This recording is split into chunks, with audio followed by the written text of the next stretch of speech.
Hello প্রদীপ, কই তুমি? কেডা? এত তাড়াতাড়ি মানুষ ভুলে যায়। আজম ভাই, ফেরারি হয়ে আর কতদিন থাকবা? সরব কাটি ফিরবা না নাকি ফিরতে চাও না? চাই। তুমি কোনো ঝঞ্ঝাট ছাড়া ফিরে আসো, আমিও তাই চাই। আপনি তাহলে এইসব পাঠাইছেন আমার মারতে, না? ভুল বললা প্রদীপ, তোমার মারতে যায় না, তোমার বাঁচানোর জন্য গেছে তারা।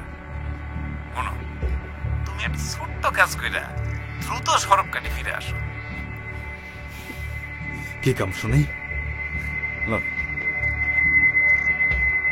নওরসারে তুমি নিজের হাতে মারবা, বুঝছো? কেডা আপনি? হ্যাঁ, কারা কি কইতেছেন? তুমি যারে মার্ডার করছো সেই এমপির স্ত্রী। আরে মুখ সামলায় কথা কইবেন আপনি। খবরদার! আপনার মাথারে কি আমি মারছি নাকি? অন্য একজনের গুলি এসে তার গায়ে লাগছে, আমারে কোন আপনি? তাই আমার হাজবেন্ডরে খুন করে এখন আবার বড় বড় কথা কইতেছো? পয়লে একটারে সিরা ফালাইতাম। কি? আরে আহেন না সিরা ফলাইতে, দেখবো কি টাকার সিরা ফলায়।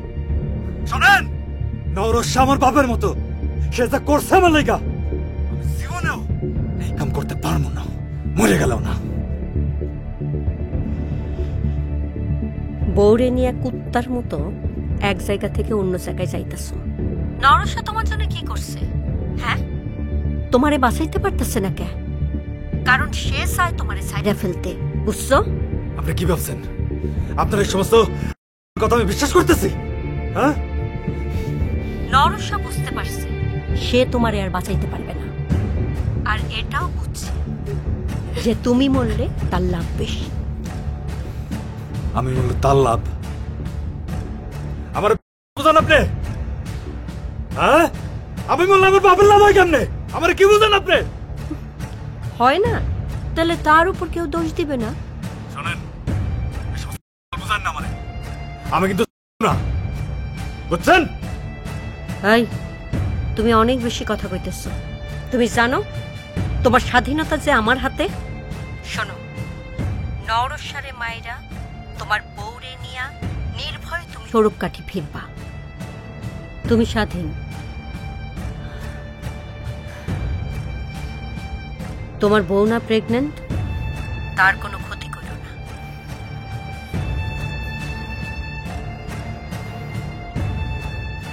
শোনো, আমরা সিগন্যাল দেওয়ার পরে তুমি সোজা ঢাকায় চলে যাবা।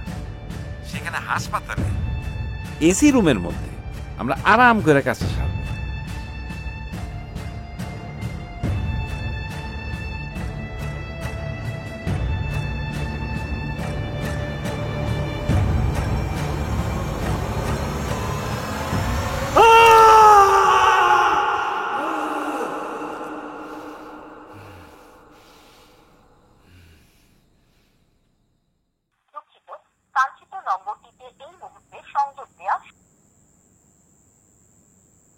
মুবাশির ফোন বন্ধ।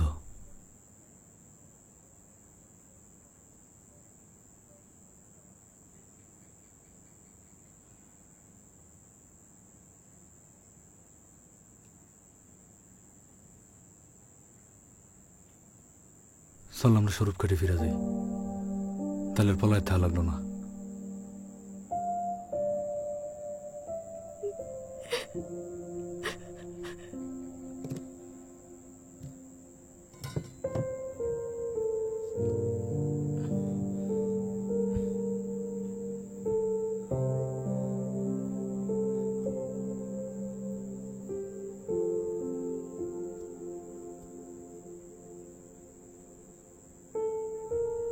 আমাকে বাঁচতে হবে সত্যি।